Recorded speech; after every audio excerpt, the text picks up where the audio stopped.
దేవుడి వాక్యాన్ని విందాం. ప్రతి క్రైస్తవుడు ఆదివారం ప్రభు సన్నిధికి ఎందుకు వస్తున్నాడు అనంటే ప్రభుకి దగ్గర అవ్వటానికి.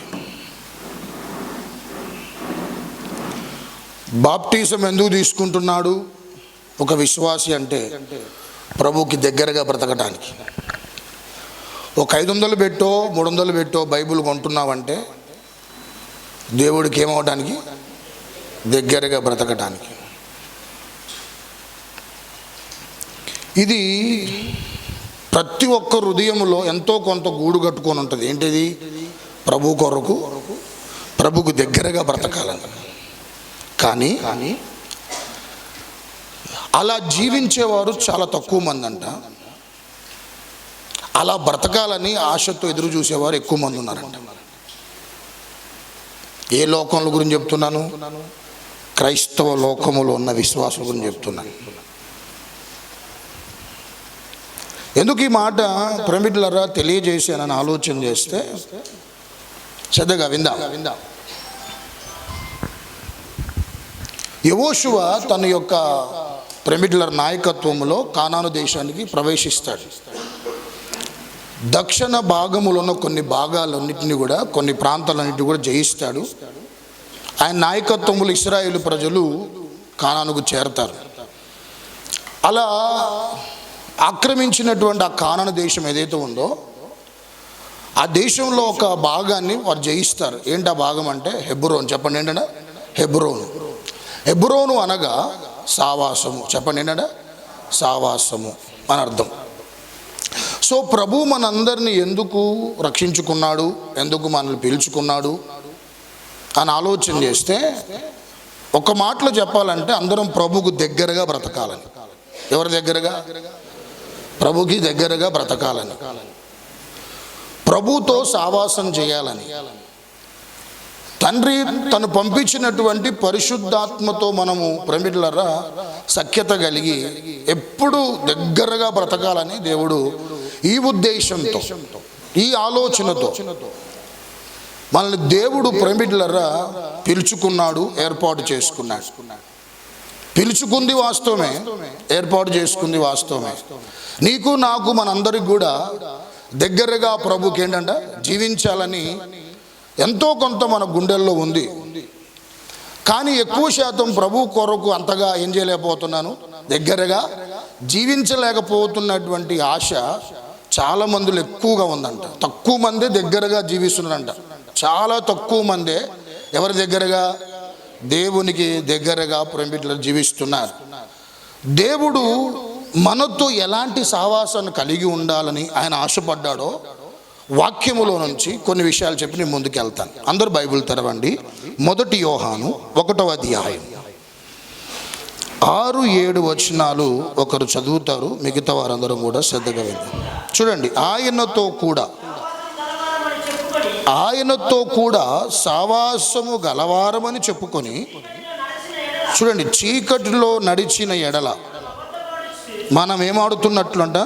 అబద్ధం ఆడుచు సత్యమును అయితే ఆయన వెలుగులోనున్న ప్రకారం మనమును వెలుగులో నడచిన ఎడల మనము ఏ సావాసం అంటండి? అన్యోన్య సావాసము గలవారమై ఉందుము. చాలు చాలు చాలు చాలు చాలు. ఏ సావాసం అంటే ఎందుకు పిలిచాడు మనందరినీ ప్రభు? ఏ సావాసం అంటది అని చెప్పాలి. ఏ సావాసం చెప్పాలమ్మా? అన్యోన్య సావాసం. అన్యోన్య సావాసం అంటే ఈ మాట చాలామంది మీరు తరచుగా మాట్లాడుతూ ఉంటారు, తరచుగా ఈ మాటను ఎక్కువగా వింటూ ఉంటారు మీ దైనందిన జీవితంలో, నా దైనందిన జీవితంలో. ఏంటి ఆ మాట అంటే, అబ్బా చూడండి వాళ్ళు భార్యాభర్తలు ఎంత అన్యోన్యంగా ఉన్నారో, చూడండి పలానా అన్నదమ్ములు మా ఊర్లో ఉన్నారండి, వాళ్ళు ఎంత ఏంటంట అన్యోన్యంగా ఉంటారో. చర్చికి ఒక ఇద్దరు అక్క చెల్లి వస్తారు, వాళ్ళు చాలా ఎంత ఏంటంట అన్యోన్యంగా ఉంటారో. అత్త కోడలు ఉంటారండి, ఎంతమంది చూశాను. కానీ అసలు వాళ్ళిద్దరిని చూడటం ఒక ఎత్తు, వాళ్ళు చాలా ఎలా ఉంటారంట అన్యోన్యంగా ఉంటారు అని ప్రేమికులారా అప్పుడప్పుడు ఈ మాట మనం మాట్లాడుతూ ఉంటాం. అదేవిధంగా అప్పుడప్పుడు మన చెవులతో కూడా ఈ మాట వింటూ ఉంటాం. అంటే అన్యోన్యం అంటే ఏంటి అని ఆలోచన చేస్తే ఆ సావాసానికి పిలిచేంట మనల్ని. ఏ సావాసానికి అని చెప్పాలి? ఏ సావాసానికి అంటే అన్యోన్య సావాసానికి దేవుడు మనల్ని పిలిచాడు. అంటే అన్యోన్య సావాసం అంటే ఒక వారం రోజులు మంచిగా ఉంటాం, ఒక వారం గొడవ పెట్టుకోవటం, మరలా పై వచ్చే వారం మరలా దగ్గరగా ఉంటాం. దీన్ని అన్యోన్య సావాసం అంటారండి? దీన్ని అన్యోన్య ప్రేమికుల సంబంధం అంటారా? అంటే గమనించండి, అన్యోన్య సావాసము అని అంటే గమనించాలి, విభేదాలు లేకుండా. ఇంకా చెప్పాలి అని అంటే విభేదాలు లేకుండా ప్రేమికులారా జీవించేటువంటి వారు ఎవరైతే ఉంటారో, అంటే వారిద్దరి మధ్యలో ప్రేమికులారా ఒక చక్కటి జీవితకాలం అంతా పొరపచ్చలు లేకుండా, విభేదాలు లేకుండా, ఇంకా చెప్పాలంటే భేదాభిప్రాయాలు లేకుండా జీవితకాలం అంతా ఒకరినొకరు అసలు గొడవలకే ఏం లేకుండా, తావు లేకుండా చక్కగా జీవించేటువంటి వారికి మాత్రమే ఈ ఒక్క మాట వర్తిస్తుంది. ఏ మాట? అన్యోన్య సావాసం. అన్యోన్యత అనేటువంటి ఆ మాట అలా పొరపచ్చలు లేకుండా చక్కగా జీవితకాలం అంతా ప్రేమికులారా జీవించేటువంటి వారిని ఏమంటారంటే, ప్రేమికులారా ఆ బంధాన్ని ఏమంటారంటే అన్యోన్య సావాసం అని అంటారు. అంటే ప్రభు మనం దేనికి పిలిచాడు మనందరినీ అని అంటే ఆ సావాసంలో మనం జీవించడానికి. ఏ సావాసం అది చెప్పాలి? ఏ సావాసం? అన్యోన్య సావాసములోనికి దేవుడు మనందరినీ కూడా పిలిచాడు ప్రేమికులారా. అంటే గమనించండి, దేవుడితో మనకు ఏం ఉండకూడదని ఆలోచన చేస్తే మనుషులతో బంధాలు పక్కకు పెట్టండి. దేవుడితో ఒక విశ్వాసికి ఉండాల్సినటువంటి ప్రేమికులారా ప్రధానమైనటువంటి ఆలోచన ఏమైనా చెప్పాలా? యేసు ప్రభు కాడికి వచ్చిన తర్వాత, వచ్చిన కాడి నుండి మరలా మనల్ని ఏంటంట, దేవుడు ఈ లోకము నుంచి మనల్ని పిలిచి అంతవరకు దేవుడితో మనకేమని చెప్పాలంట అంటే ఏ సావాసం అంట? అన్యోన్య సావాసం ఉండాలి. దాని కొరకు దేవుడు మనల్ని రక్షించుకున్నాడు, దాని కొరకు మనల్ని దేవుడు పిలుచుకున్నాడు, దాని కొరకు దేవుడు మనల్ని ఏర్పాటు చేసుకున్నాడు అనే విషయాన్ని ప్రేమికులారా మనం గ్రహించాలి. స్తోత్రాలు చెప్పండి ఒకసారి. అంటే నీకు నీ దేవుడికి ఏం కలగొద్దు చెప్పాలా? గమనించండి, ఎప్పటికి జీవితంలో ఎప్పటికి కూడా ప్రేమికులారా విభేదాలు ఉండకూడదు. ఎవరితోని? దేవుడితో. నీకు దేవుడికి ఎలాంటి ప్రేమికులారా ఎడబాటు ఉండకూడదు. దూరం అయ్యేటువంటి ఆ పరిస్థితి ఎప్పుడు మీకు దేవుడితో ఏం కాకూడదు చెప్పాలంటే రాకూడదు.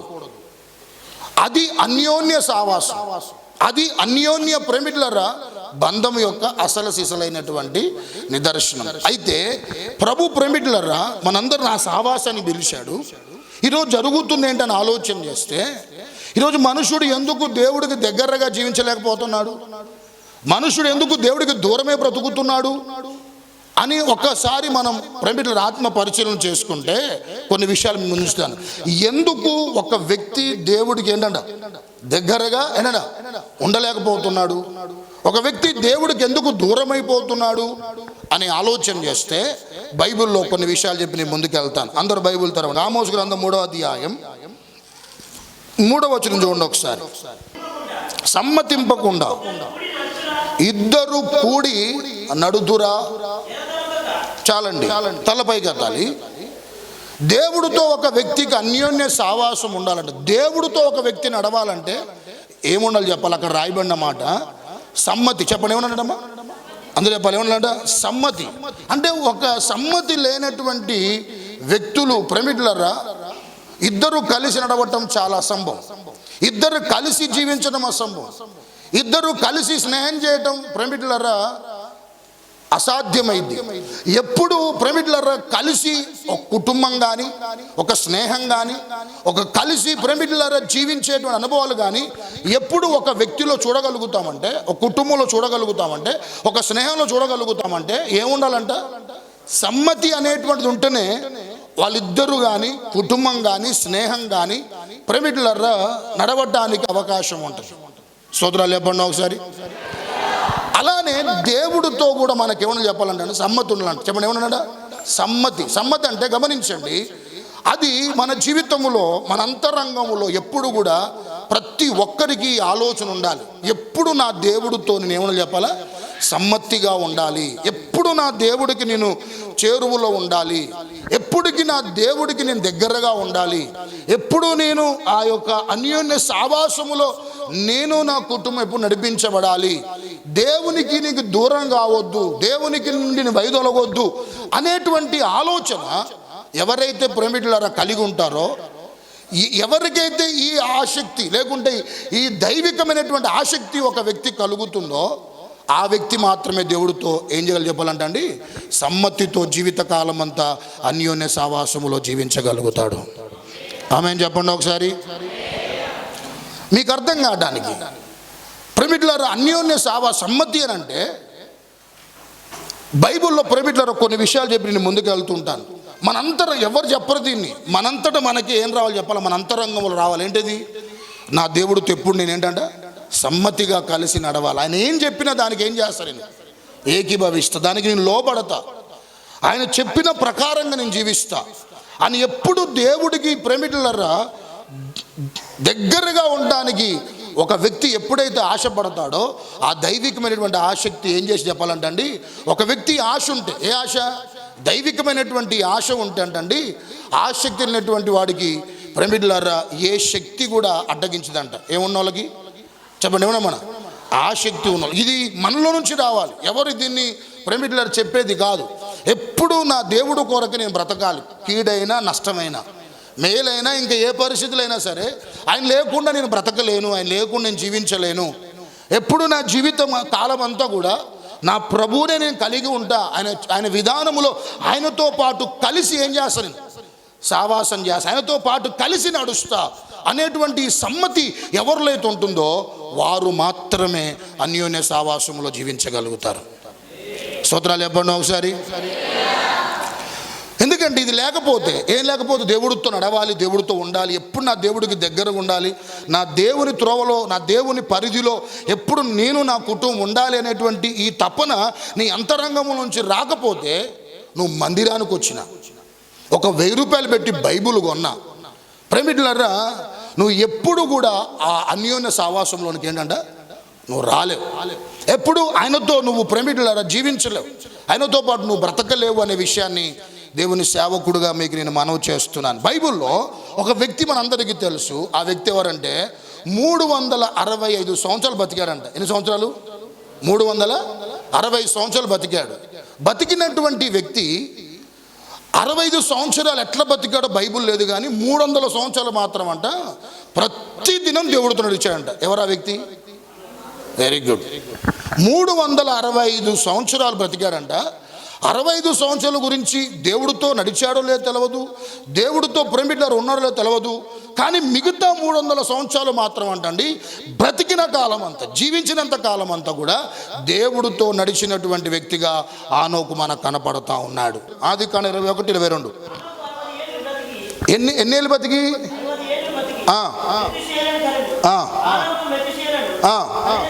కన్న తర్వాత ఎన్నేళ్ళు అంట? 300 ఏండ్లు దేవుడితో నడుచుచు. చాలండి. ఎవరితో నడిచాడండి ఈయన? చూడండి, మొత్తం జీవించింది 360 సంవత్సరాలు అయితే 60 సంవత్సరాలప్పుడు ప్రేమికులారా మెతుషెలను అన్నాడు. అక్కడి నుండి ఒక 300 సంవత్సరాలు అంటండి ఆనోకు ఎవరితో నడిచాడంట? దేవుడితో నడిచినట్లుగా మనం చూస్తున్నాం. ఇప్పుడు ఆ వ్యక్తి నడవడానికి గల కారణం ఏం చెప్పాలా? ఆ వ్యక్తి అలా జీవించడం గల కారణం ఏంటి? అన్ని సంవత్సరాలు దేవుడితో ఉండడానికి గల కారణం ఏంటి అని ఆలోచన చేస్తే తలపైకి అతను నాగలి చూడండి ఒకసారి. అతని ఇన్స్పిరేషన్ ఎవరు చెప్పాలంటే అండి, అతన్ని ప్రేరేపించింది ఎవరు చెప్పాలా? అతను అలా దేవుడితో ఆ తరంలో ఆ రోజుల్లో ఎవరు కూడా అంతకాలం జీవించినా వారి జీవితాల్లో అంతకాలం దేవుడితో నడవలే, కానీ ఆనోకు మాత్రం ఆ తరంలో దేవుడు పిలిచేంత వరకు దేవుడు అలా నడిచిన కారణాన్ని బట్టి అతను తీసుకొని వెళ్ళిపోయాడంట. అక్కడికి దేవుడితో పాటు తన వెంటబెట్టుకుని వెళ్ళిపోయాడంట. ఎందుకని ఆలోచన చేస్తే దీని ఇన్స్పిరేషన్ ఎవరంటే ఆదాము గారు అంటండి. ఎవరంట? ఆదాము గారు తొలి మానవుడు అందరికీ తెలుసు. 930 సంవత్సరాలు బతికాడు భూమి మీద. ఎవరైనా? ఆదాము గారు 622 సంవత్సరాల వరకు ప్రేమికులారా అతడు ఒక 6 తరాలు చూసుకుంటూ వచ్చాడు. ఆ తర్వాతకి ఆనోకును ప్రేమికులారా వచ్చినప్పుడు ఆనోకు ప్రేమికులారా పుట్టినప్పుడు అప్పటికి ఆదాము గారు ఇంకా బతికే ఉన్నాడు. అంటే ఆదాముకు ఆనోకి ఎన్ని సంవత్సరాలు తేడా అంటే 308 సంవత్సరాలు ఆదాము ఆనోకున్న కాలంలో జీవించాడు. మొత్తం 930 సంవత్సరాలు అయితే 622 సంవత్సరాలకి ఆనోకు భూమి మీదకి వచ్చాడు. ఆనోకున్న దినముల్లో ఎవరున్నారంట? ఆదాము ఉన్నాడు. వీళ్ళిద్దరు ఎంతకాలం జీవించారు చెప్పాలంట అండి? 308 సంవత్సరాలు జీవించారంట. ఎందుకు ఆదాము ఎందుకు ఇన్స్పిరేషన్ తీసుకుని చెప్పాలా గమనించండి. ఆదాము తొలి దినాల్లో రోజు సల్లపూట దేవుడు చక్కగా ఎవరి కాడికి వస్తూ ఉండేవాడు? ఆదాము అవ్వ దగ్గరకు వస్తూ ఉండేవాడు. చట్టాపట్టాలు వేసుకొని చక్కగా దేవుడితో పాటు ఏం చేస్తుండే చెప్పాలా? ఆదాము అవ్వ ఏం చేస్తుంది చెప్పాలంటే అండి, చక్కటి అన్యోన్య సావాసాన్ని వారు జీవిస్తూ ఉన్నారు. అయితే ఇది రానున్న తరాలకు చెబుతూ వచ్చాడు. ఒక 6 తరాలు అబ్రహాము నుంచి ఆనోకు ఒక 6 తరాలు ప్రమిడ్లరా 6 తరాల వారు చెప్పారు. ఏం చెప్పాడంటే, అయ్యా మేము చక్కగా దేవుడితో ఒక అవినోభావ సంబంధం కలిగి ఉన్నాం. నా మూర్ఖత్వను బట్టి మా మూర్ఖత్వను బట్టి మేము ఏమైపోయినామంటే దేవుడి నుంచి ఏమైపోయాం? దూరం అయిపోయాము. ఆ సావాసం చాలా గొప్పది. మీరు మీ తరాల్లో ఖచ్చితంగా మీ దేవుణ్ణి మీరు ఏం చేయాలంటే, మేము ఎట్లయితే కోల్పోయాం అట్లా మీరు కోల్పోకుండా దేవుడితో నడవండి, దేవుడితో ఉండండి అని చెప్పి ఆదాము గారు చెప్పినప్పటికీ కూడా అంటండి ఏ తరాల వారు వినలేదంట. ఏ తరాల వారు కూడా వినలేదంట. తాత నువ్వు మా చెప్పింది చాలే కానీ మా జీవితం మా ఇష్టం, మా లైఫ్ మా ఇష్టం, దయచేసి ఈ చట్టంలో మమ్మల్ని పెట్టి బంధించమాకండి, దేవుడు అని ఇష్టానుసారంగా బ్రతికారంట. కానీ ఆనోకు మాత్రం శ్రద్ధగా వినండి, ఆనోకు మాత్రం ఇదే ఆదాము గారు ప్రేమికులారా చెబుతూ ఆనోకు చెప్పినప్పుడు, మనవడా మేము ఒకప్పుడు ఏదైనా తోట ఉందిగా తెలుసా అన్నాడు. అక్కడ దేవుడు రోజు మాతో పాటు ఏం చేస్తుండే చెప్పాలా? వచ్చి మాతో పాటు సావాసం చేస్తూ ఉండాడు. అప్పుడు ఎలా ఉండేవాడిని అంటే సేమ్ నేను దేవుడిలాగానే ఉండేవాడిని. కానీ నా మూర్ఖత్వను బట్టి ఏం చేసామంటే ఆ సావాసం ఏమైపోయాం? కోల్పోయాం. దయచేసి నువ్వైనా నడవగలుగుతావా, నువ్వైనా అలా దేవుడితో ఉండగలుగుతావని ఆనోకు చెప్పినప్పుడు అంట 60 సంవత్సరాల గురించి మనకు చరిత్ర లేదు కానీ 300 సంవత్సరాలు మాత్రం అంట ఆనోకు ఎవరితో నడిచాడంటండి? చెప్పండి, ఎవరితో నడిచాడంట? దేవుడితో నడిచాడంట. అంటే గమనించండి, ఇతడు దేవుడితో నడవడానికి గల కారణం ఏంటంటే తన హృదయాన్ని రేకెత్తించుకున్నాడు. తన హృదయములో ప్రేమికులు ఒక తీర్మానం చేసుకున్నాడు. ఏంటని ఆలోచన చేస్తే దేవుడితో ఏం చేయాలి? నడవాలి. ఈ రోజుల్లో ప్రేమికులరా రక్షించబడ్డ ఒక వ్యక్తి పట్టుమని 3 రోజులు ఉండట్లే. రక్షించబడ్డాక ఏంటంటే దేవుళ్ళో పట్టుమని 3 రోజులు ఉండలేకపోతాను. ఎవరిలో? దేవుళ్ళో. పట్టుమని ఒక 3 సంవత్సరాలు నికరం ఉండలేకపోతాను. ఎవరిలో? దేవుళ్ళో. రక్షించబడ్డ ప్రేమికులరా చాలా ఈరోజు ఎంతో కొంత మనం స్థిరపడ్డాం కానీ దేవుళ్ళో కొన్ని అనుభవాలు కొన్ని గుండె మనం వెళ్ళి ఈరోజు ప్రేమికులు చాలా విషయాలు నేర్చుకున్నాం. కానీ రక్షించబడ్డ తొలి దినాల్లో రక్షించబడ్డటువంటి కొన్ని సంవత్సరాల వరకు మన జీవితం అస్థిరంగానే ఉంది. ఇప్పటికి చాలామంది అస్తవ్యస్తంగానే ఉంది. ఇప్పటికీ చాలామంది అట్టిడుగానే ఉంది. అటు లోకం ఇటు ఏంటంట దేవుడు అన్నట్టుగానే ఈరోజు చాలామందిది ప్రేమికులరా వాళ్ళ ఆధ్యాత్మికమైన జీవితంలో కొనసాగుతుంది. కానీ ఈ వ్యక్తి ఎన్ని సంవత్సరాలు అంటండి? ఎన్ని సంవత్సరాలు అంట? 300 సంవత్సరాలు ఎవరితో చెప్పడమ్మా? దేవుడితో నడిచినట్లుగా వాక్యం మనందరికీ చక్కగా తెలియజేస్తూ ఉంది. స్తోత్రాలు చెప్పండి. సంగమా, నీలో లేకపోతే దేవుడితో నా కుటుంబం ఎప్పుడు కూడా ఆయన పరిధిలో ఆయన చెరువులో ఉండాలి, బ్రతికినంత కాలం ఆయన విధానంలో నా జీవితాన్ని కొనసాగించుకున్నటువంటి మనసు నీకు లేకపోతే ఒక లోకసమ దుట్టుగా వాడలే. ఈ మాట ఎందుకు వచ్చింది చెప్పాలా? ఏంటంటే గుర్రాన్ని ఏం చేయొచ్చంట? నీళ్ళ వరకు ఏం చేయొచ్చంట? తీసుకొని వెళ్ళొచ్చు. దానికి ఒకవేళ నీళ్లు కావాల్సి వస్తే నీళ్ళకాడ తీసుకెళ్తే నీళ్ళు తాగిద్ది. ఒకవేళ దానికి తాగే మనసే లేకపోతే, దేనికి? గుర్రానికి తాగే మనసే లేకపోతే నువ్వు నీళ్ళ ముందు తీసుకెళ్ళు, నీళ్ళే వచ్చి నువ్వు దాన్ని ముందు పెట్టినా కూడా ఏం చెప్పాలి? అది నీళ్ళు తాగలేదు. ఈరోజు చాలామంది ప్రేమికులారా అలానే ఉంది. దేవుడితో జీవించాలి, దేవుడితో నడవాలి, దేవుడితో నా కుటుంబాన్ని ఎప్పుడు కూడా అలా ఏం చేసి సమ్మతించుకోవాలి. నీ జీవితాన్ని అలా ప్రభు విధానంలో కొనసాగించుకోవడానికి నిన్ను స్థిరపరచుకోగలిగితే సంగమా నువ్వు అన్యోన్య సావాసము దేవుడితో ఏం చేస్తున్నట్టు చేస్తున్న దాంతో స్తోత్రాలు చెప్పండి ఒకసారి. ఇంకొంచెం బిగ్గరగా హల్లెలూయా. ఏముండాలి ప్రభుత్వం నడవాలంటే? అది లేకపోతే నడవలేమనే విషయాన్ని చక్కగా దేవుడు అది మనం పిలిచిందే దాని కొరకు. అన్యోన్య సావాసములో బ్రతకడానికే మనల్ని ప్రభు పిలిచాడు. వీళ్ళు నడుస్తున్నటువంటి ఆనోకు తన జీవితంలో ఆ రోజులో స్వయంగా దేవుడు వచ్చేవాడండి. మోషే కాలం వరకు దేవుడు వస్తూ ఉండేవాడు. మోషే కంటే ముందు రోజు వస్తూ ఉండేవాడు. అబ్రహాం దగ్గరకు వచ్చాడు, నోహావు దగ్గరకు వచ్చాడు. ప్రేమికులారా, ధర్మశాస్త్రం ఇవ్వబడక ముందు స్వయంగా తన భక్తులతో నడిచినటువంటి వాడు. ఒక రోజు ఆనోకు అలానే రోజు నడుస్తున్నటువంటి ఆ కారణాన్ని బట్టి అందరూ చూచి మాట్లాడుకుని చక్కగా దేవుడు ఏంటంట ప్రేమికులారా, ఆనోకు నడుస్తూ ఉంటే ఎంత చక్కగా నడుస్తున్నారు చూడముచ్చటగా. అందరూ కూడా అనుకున్నటువంటి ఆ సందర్భంలో వాళ్ళ ఇంట్లో వాళ్ళ భార్య అనుకుంది. ఒక రోజు ఇటనే ప్రేమికులారా, ఆనోకు దేవుడు నడుస్తుంటే మళ్ళీ వస్తాడేమో అనుకుంది, కానీ ఎవరు? తన భార్య. కానీ దేవుడు అదే ప్రేమికులారా, ఆ విధానమే తన జీవితమే ఒక రోజు ఏం చేయని చెప్పాలంటే అండి, దేవుడితో పాటు వెళ్ళగలిగేలా చేయగలిగింది. అతని మరణం ఉందండి ఎవరికి? దేవుడితో ఏమైపోయాడు? కొనిపోబడ్డాడు. అంటే దేవుడితో నడిస్తే ఖచ్చితంగా నువ్వు ఎక్కడికైతే ప్రేమికులారా వెళ్ళాలనుకున్నావు అంటే ఒక రాజ్యం అనుకుంది, ఆ రాజ్యములో మనం ఉంటామని మనందరూ తెలుసు. ఆ రాజ్యం గతించిపోదని తెలుసు. ఆ రాజ్యం ఎప్పుడు ఆయన ప్రేమికులారా ఉండడం తెలుసు. ఆ రాజ్యములో నువ్వు చేరాలంటే ఈ లోకయాత్రలు ఎవరితో ఉండవాలి? నువ్వు ఏముండాలి? నీకు ఆశ ఉంటేనే మనం దేవుడితో ఏం చేయగలుగుతాం? నడవగలుగుతాం. అంటే మనం దేవుడితో నడవాలి అని అంటే ఆ అన్యోన్య సావాసంలో దేవుని బిడ్డలుగా మన జీవితాలు కొనసాగించుకోవాలి అని అంటే నీకు నాకెవరితో సమ్మతి ఉండాలంటామా? దేవునితో. ఏం సమ్మతి అది? ప్రభువా, సావైనా బ్రతికైనా నీతోనే ఏంటంట నా జీవితాన్ని ఏం చేస్తాను? కొనసాగిస్తాను. ఇంకొక మాట చెప్తా వినండి. ఇతడు 65 ప్రేమికుల సంవత్సరాల వరకు దేవుడితో నడిచేలా తెలవదు, కానీ నా జీవితంలో ఒకరోజు నువ్వు చెప్పగలగాలి. ఏం చెప్పాలా? లోకముతో నడిచిన దానికంటే నీతో నడిచిన దినాలు ఎక్కువ అని చెప్పాలి నువ్వు దేవుడితో. లోకంతో ఇప్పుడు చాలామంది రక్షించబడ్డ కారణం చూస్తే ఒక మంది 5 సంవత్సరాలకు అయింది, కొందరు 2 సంవత్సరాలు 2 సంవత్సరాలు కావచ్చు, ఒక మంది 10 సంవత్సరాలు కావచ్చు, కొందరికి ప్రేమికులారా 20 సంవత్సరాలు కావచ్చు. చూడండి, లోకముతో నువ్వు నడిచినటువంటి ఆ రోజులు ఏవైతున్నాయో దేవుడు లేకుండా ఆ దినాలు ఎక్కువ ఉండొద్దంట. నా జీవితంలో ప్రభు ప్రేమికులారా ఆయన దగ్గర మనం ఒక రోజు చెప్పగలిగే అతిశయుక్తమైనటువంటి ఏదైనా మాట మనం ప్రభు దగ్గర చెప్పాలి అంటే, ప్రభువా, లోకముతో కంటే నీతో నడిచిన దినాలు జీవితంలో ఎక్కువ ఉన్నాయని చెప్పగలగాలి. స్తోత్రాలు చెప్పండి ఒకసారి. అక్కడ దాకా ఎందుకులే, 24 గంటలు ఇచ్చాడు దేవుడు. ఇచ్చాడండి. రోజుకి ఎన్ని గంటలు? దాంట్లో ఎన్ని గంటలు దేవుడి కొరకు కేటాయిస్తున్నావు? ఎన్ని గంటలు దేవుడితో మన సమయానికి ప్రేమికులను గడుపుతున్నాం? అక్కడ అర్థమైపోయింది మనం ఎవరితో నడుస్తున్నాం అనేది.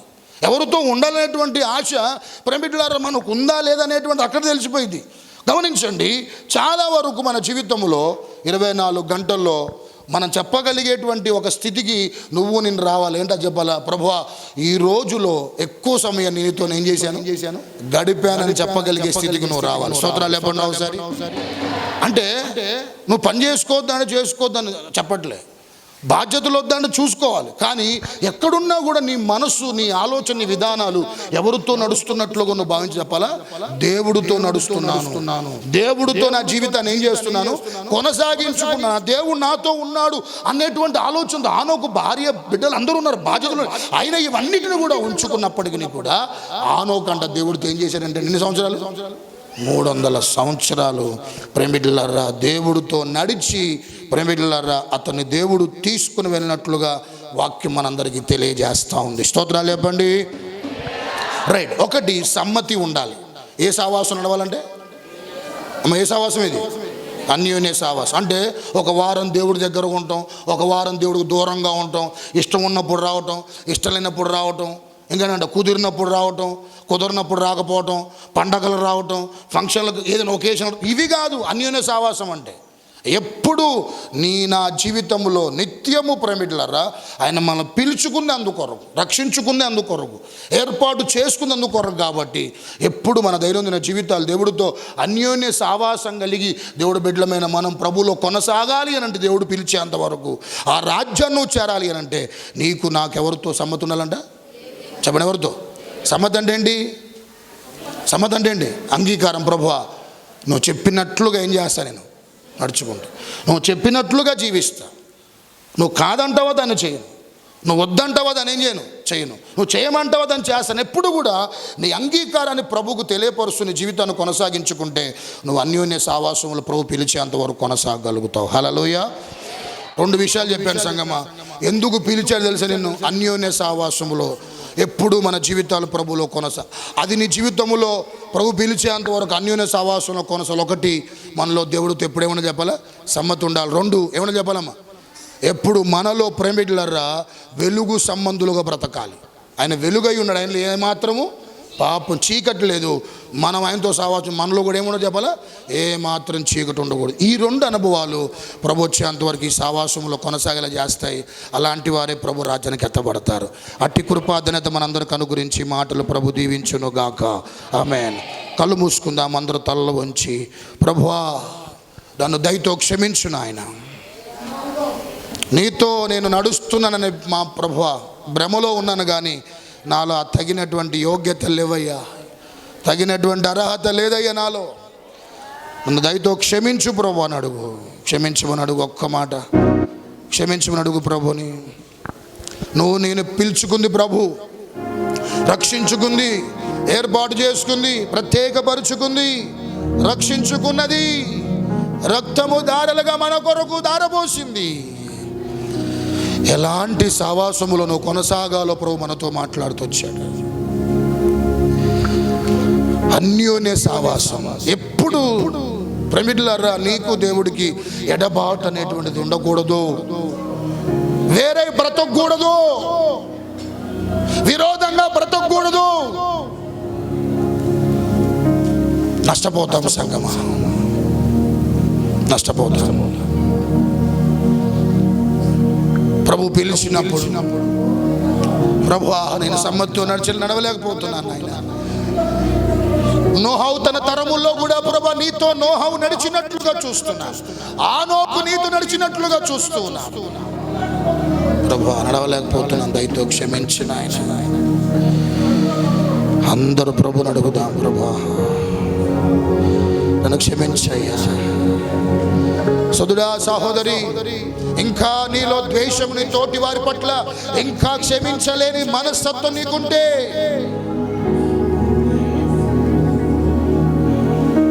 ప్రభు ప్రేమికులారా అంటున్నాడు,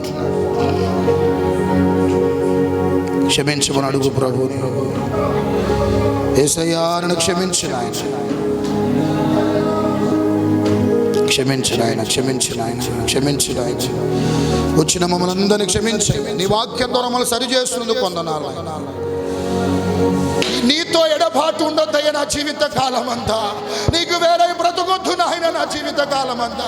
నీకు విరోధం నడుచుకోవద్దు ప్రభు నా జీవిత కాలం అంతా. సమ్మతితో ఆనోకు నడిచినట్లుగా నడుస్తానయ్యా.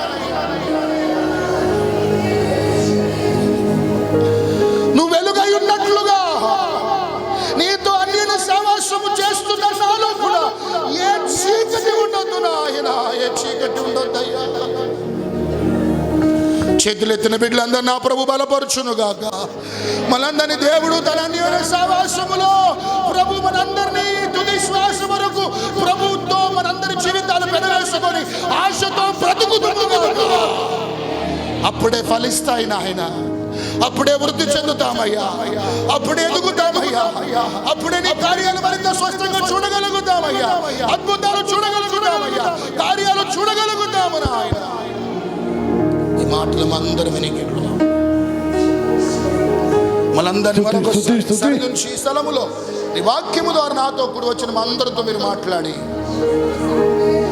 నేను ఎందుకు దేవుడికి దూరం అయిపోతున్నాను, ఈరోజున మరొకసారి నీ వాక్యము ద్వారా మనందరినీ మీరు బలపరిచి హెచ్చరించినందుకు స్తుతిస్తూ ఈ మాటలు ప్రభువా మా హృదయాలు భద్రపరచుకొని నీ విధానములో తుది నీ రాకడ పర్యాంతం నడిపించబడినట్లుగా నీ కృప మాకందరికీ దయచేయమని యేసు నామములో వేడుకుంటున్నాను తండ్రి.